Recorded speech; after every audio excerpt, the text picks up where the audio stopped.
Bonjour et bienvenue. Aujourd'hui, il existe un concept s'intitulant Draw My Life, consistant à illustrer une période de sa vie ou encore des histoires.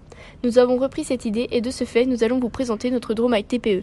Ainsi, nous avons effectué des recherches suite à notre problématique qui est la suivante. En quoi les étudiants éprouvent-ils des difficultés à se loger en France ? Afin de répondre à cette interrogation, nous proposerons un plan en 3 parties. Tout d'abord, nous définirons le terme d'étudiant et ceux qui le représentent. Par la suite, nous aborderons les logements et les diverses aides accordées. Et enfin, le rôle de l'État tourné vers cette problématique. Le terme étudiant provient du nom latin studere, qui signifie s'appliquer et apprendre quelque chose. Un étudiant est une personne qui effectue des études supérieures dans une université ou un établissement d'enseignement supérieur. Leur âge varie entre 18 et 29 ans. Cette population résidant en France en 2016 est de 14%. Entre autres, la moyenne d'âge est de 22 ans. En devenant étudiant, plusieurs caractéristiques s'ensuivent comme avoir une plus grande confiance en soi, être plus optimiste, relever des défis, groupe plus hétérogène, davantage cosmopolite, présence d'une moyenne d'âge plus élevée, conciliation travail-études et expérience internationale. Le corporatisme étudiant se comporte par une majorité de femmes, car 58,2% des étudiantins sont de sexe féminin en 2016. Cependant, certaines inégalités sont présentes face aux filières entre les hommes et les femmes, en particulier celles de sport ou de langue. D'autre part, 87% des étudiants inscrits dans l'enseignement supérieur sont de nationalité française. Par conséquent, 13% sont d'origine étrangère. Là encore, cette partie est confrontée à des inégalités concernant les filières et la durée d'études. Pour établir plus scrupuleusement cette définition de l'étudiant, la charte de Grenoble fut créée en 1946. De plus, elle parvient à mouvoir l'UNEF en un syndicat étudiant lors de ce même congrès. Leurs droits et leurs devoirs varient selon leur statut, c'est-à-dire en tant que jeune travailleur et intellect, car l'étudiant est un jeune travailleur intellectuel.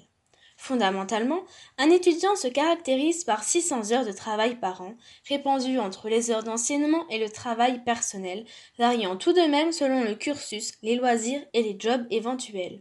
Selon l'OVE, il déclare suivre 19 heures de cours hebdomadaires pour environ 20 heures de travail personnel. Les loisirs sont néanmoins chétifs puisque 61,8% ne pratiquent aucune activité. Pour être admis dans les écoles supérieures, il faut être détenteur du baccalauréat, diplôme national récompensant la fin des études, ou alors du DAEU, diplôme d'accès aux études universitaires. La sélection peut se faire tout d'abord par dossier, mais aussi par entretien, ou bien encore par concours. Pour les bacheliers généraux, l'université demeure la filière de poursuite d'études la plus fréquente, étant donné que 70,1% s'inscrivent à l'université, dont 79,2% en 2013. En 1985, la proportion de bacheliers dans une génération était de 29%. Elle atteint 78% en 2015. Depuis 1985, le nombre annuel de diplômés du baccalauréat a plus que doublé dans une génération et a gagné presque 50 points. Cette forte progression résulte surtout de la croissance du nombre de bacheliers généraux et de l'important essor du baccalauréat professionnel mis en place à partir de 1987. Ainsi, 3 étudiants sur 4 déclaraient entrer dans la filière de leur choix lors de leurs premières inscriptions dans l'enseignement supérieur. L'enseignement post-bac établit une réalité. Ces études ont un coût, avec d'une part des dépenses directes et indirectes de l'autre. Le budget d'un étudiant est un frein aux études. Effectivement, les dépenses suscitées au cours de leurs études représentent un montant assez élevé et particulièrement pour certains foyers. Si toujours est-il que des aides sont instaurées par le gouvernement dans le but d'aider ces familles, tous ne peuvent pas en bénéficier. Ainsi, pour ceux qui leur revenu ne permet pas une contribution totale de la part des frais engendrés, ils se retrouvent en situation d'incohérence. Dans un premier temps, le montant par mois hors du domicile parental est de 784 € en moyenne. Ils sont environ 81% à quitter le domicile parental. En seconde partie, il n'est que de 239 € lorsque l'on vit encore chez ses parents. Certes, ils ne sont que 19%, en revanche 66% affirment n'avoir pas eu le choix. En outre, pour leurs ascendants, les études supérieures représentent un coût d'environ 7 118 € par an et par enfant. Par conséquent, 84 utilisent leur épargne, 24 s'appuient sur le job étudiant de leurs enfants et enfin 10 effectuent un crédit. Les étudiants peuvent aussi faire appel à leurs ressources telles que exercer une activité rémunérée qui représente 33% des jeunes et s'élève à un montant de 740 €, tantôt par une aide publique, soit 342 € pour 32%, tantôt de l'argent provenant de leur famille qui est en moyenne de 302 € pour 25% des étudiants. En 10 ans, le coût de la vie étudiante a augmenté d'environ 30%. Les dépenses représentent entre 600 et 1000 € par mois.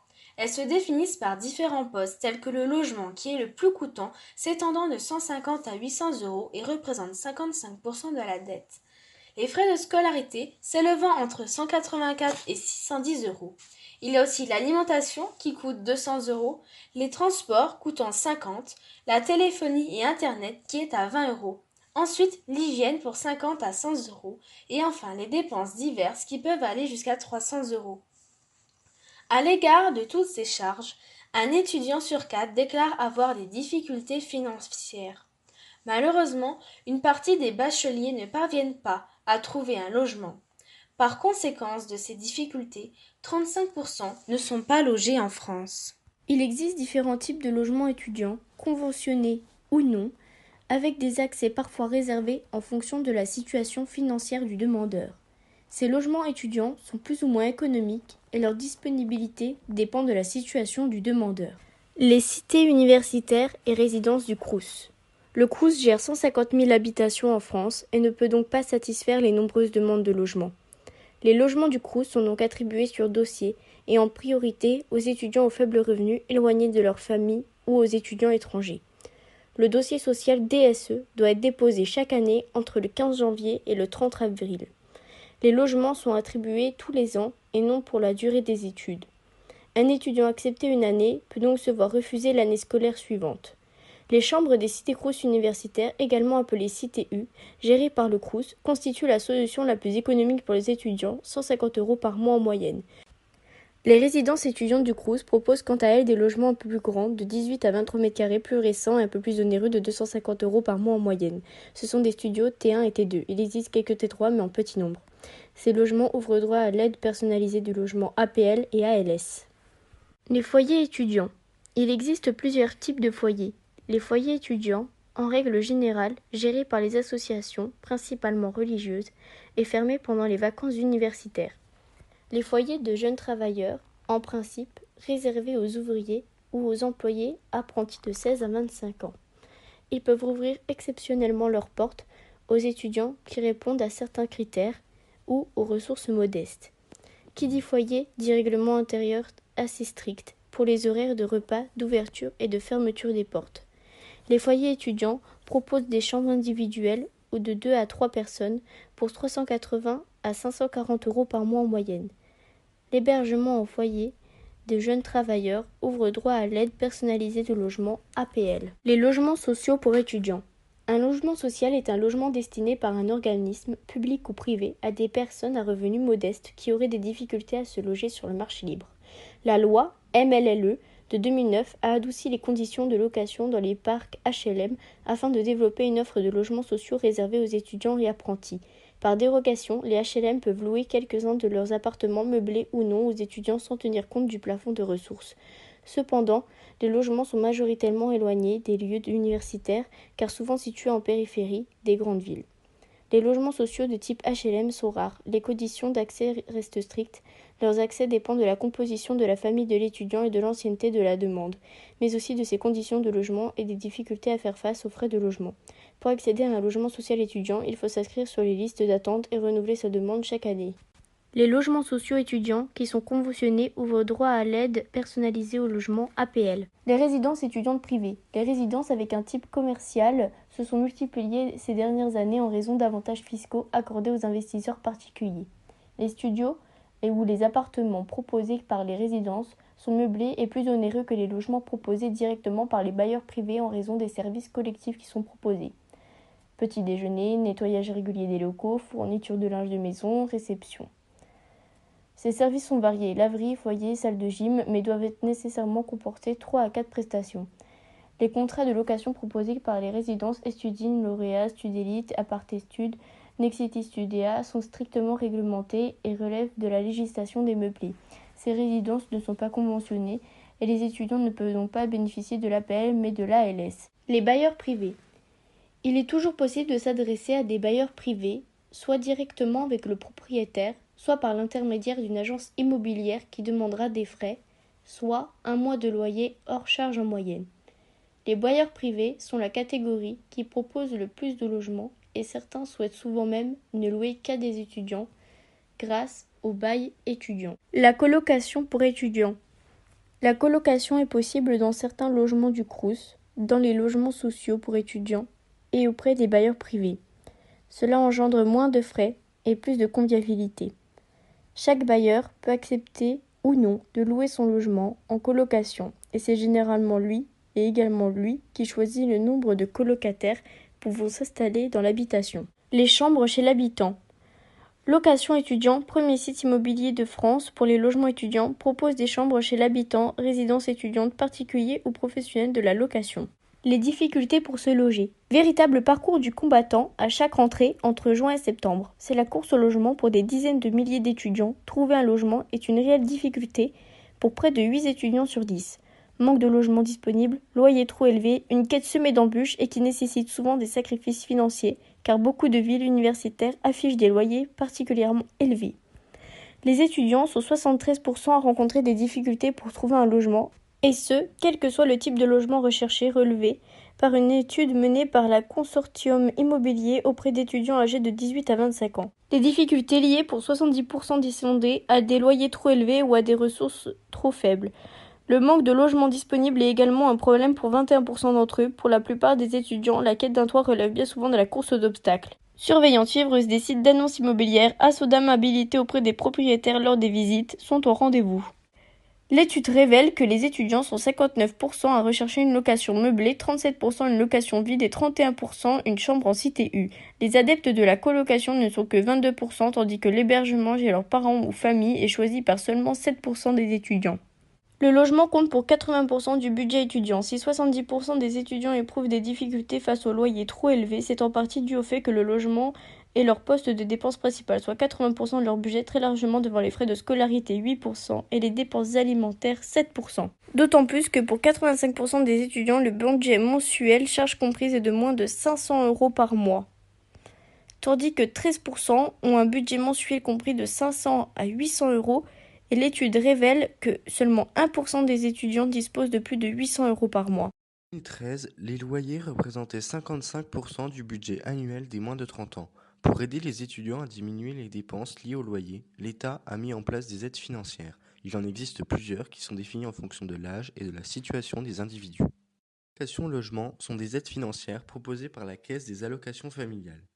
La CAF propose 3 aides si les revenus des individus sont modestes et qu'ils payent un loyer. Nous allons les détailler. L'aide la plus connue est l'APL, qui signifie Aide personnalisée au logement. Celle-ci est attribuée par la CAF. Environ 103 000 étudiants perçoivent l'APL. Cette aide est destinée aux locataires d'un logement conventionné par l'État, tels que les résidences universitaires et les habitations à loyer modéré. Elle présente la spécificité d'être directement versée par le propriétaire qui déduit son montant du loyer du bénéficiaire de l'aide. Il existe aussi l'ALF, allocation de logement familial. Seulement 7000 étudiants reçoivent l'ALF. Cela n'a rien d'étonnant car celle-ci s'adresse aux locataires mariés ou ayant une personne à charge comme un enfant. Enfin, l'ALS, aide au logement social, a été versée à 100 000 étudiants en 2013. Cette aide est versée aux individus exclus des autres aides de la CAF. Attention, les aides de la CAF ne sont pas cumulables et elles dépassent très rarement 250 € par mois. Depuis septembre 2013, tous les étudiants de moins de 28 ans, qu'ils soient boursiers ou non, peuvent prétendre à la caution locative étudiante, CLE. Elle permet de désigner l'État comme garant quand les parents ne sont pas en mesure d'assumer ce rôle. Cette aide ne dépasse pas les 700 € par mois. En échange, l'étudiant s'engage à verser chaque mois auprès du gestionnaire du dispositif un montant équivalent à 1,5% de son loyer. Il devra également rembourser ses dettes en cas d'impayé. Il existe des aides aux étudiants spécifiques selon les villes. Prenons par exemple la ville de Paris. La ville verse 95 € par mois aux étudiants boursiers qui résident dans la capitale et qui en font la demande. Depuis 2012, Paris offre également un chèque de 900 € aux étudiants boursiers qui viennent s'installer dans un logement de la capitale autre que ceux proposés dans les résidences universitaires. Ce montant permet aux étudiants de s'équiper en meubles et en électroménager. Ces aides proposées par la capitale tentent à pallier le coût de l'immobilier qui est plus important que dans les autres communes.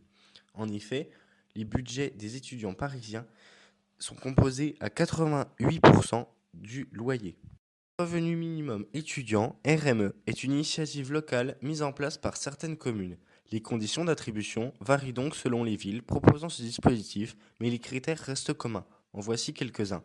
Le statut d'étudiant. Il faut être inscrit dans un établissement proposant des études supérieures. L'âge. Un âge maximum est fixé le plus souvent à 26 ans. Le lieu de résidence. Il faut avoir une attache avec la commune proposant le RME, souvent un temps de résidence minimum dans la ville. En contrepartie de cette aide, les collectivités demandent une participation à une action citoyenne basée sur la commune, telle que dans une association, à un marché de Noël ou aux élections. Le dispositif du RME est une initiative locale. Il n'est donc pas centralisé et difficile à lister toutes les villes, mais nous pouvons quand même citer la ville de Dunkerque qui propose cette aide. Les villes sont libres de proposer cette aide au montant qu'elles veulent, le plus souvent de 100 à 4 000 € pour les étudiants les plus précaires. La demande de cette aide se fait en mairie concernant les propositions du formulaire ou des dossiers différents. Précédemment, l'État aide les étudiants financièrement par le biais de la CAF et de ses aides. Mais est-ce suffisant ? Un étudiant coûte cher à l'État. En effet, en 2017, l'État a consacré près de 150 milliards d'euros, soit 6,7% du PIB dans l'éducation. Le coût est évidemment proportionnel au niveau d'études. Un écolier coûte à l'État 6 500 €, tandis qu'un étudiant coûte près de 2 fois plus, avec 11 600 €. C'est l'État qui finance à hauteur de 57,4% les coûts de l'éducation. Le reste est couvert par les collectivités territoriales. Selon une étude de février 2015 portant sur l'année 2011, un étudiant coûte 55 200 € pour 4 ans d'études. 4 ans est la moyenne nationale du durée d'études. Ainsi, un étudiant coûte 3 800 € par an à l'État. Ce chiffre varie en fonction des filières, certaines sont plus coûteuses que d'autres. Selon une seconde étude en 2013, le coût moyen d'un étudiant en classe préparatoire est de 15 000 € environ. À l'université, un étudiant coûte moins cher, environ 10 000 € par an. Ces chiffres sont équivalents pour l'année 2011. Entre le loyer, les études, la nourriture et les loisirs, certains étudiants ne peuvent pas s'en sortir. Les aides, pourtant très précieuses, restent d'une valeur relativement faible à la vue de tous les coûts qu'engendre une vie d'étudiant. C'est pour cela qu'en 2016, environ 46% des étudiants déclarent avoir un job de 20 heures par semaine en parallèle de leurs études. Cette solution a évidemment de bons et de mauvais côtés. En effet, plus de 17% des étudiants ayant un job pendant leurs études estiment que celui-ci a un impact négatif sur leurs résultats scolaires. De plus, un étudiant sur 3 déclare que cette activité devient une source de stress et de tension nerveuse. 3 quarts des étudiants qui ont une activité rémunérée estiment que celle-ci permet d'améliorer leur niveau de vie.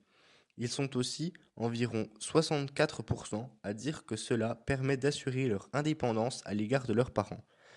Mais 3 quarts d'entre eux pensent que ce job leur permet d'acquérir une expérience professionnelle. En résumé, le job en parallèle des études a tout pour attirer les étudiants. Plus d'argent, plus d'indépendance, ainsi qu'une première vraie expérience professionnelle. Mais celui-ci entraîne parfois des échecs dans les études. En conclusion, nous avons donc vu, à travers ce dossier, que les logements ont une importance majeure concernant la vie des étudiants lors de leur parcours scolaire. Nous avons également vu la diversité des aides proposées par l'État dans le but d'intervenir financièrement, car le coût d'opportunité variant selon la zone géographique peut être un frein aux études. D'autant plus que certains étudiants ne sont pas bénéficiaires de ces aides malgré la situation modeste de leurs parents. Néanmoins, le manque de logements proposés est inférieur à la demande qui augmente considérablement, notamment à cause d'une plus forte accessibilité au baccalauréat. Il est pourtant nécessaire et indispensable de prendre conscience des personnes à mobilité réduite ou présentant un handicap dans notre société, pour ainsi leur permettre un meilleur accès au logement avec des espaces spécialement aménagés.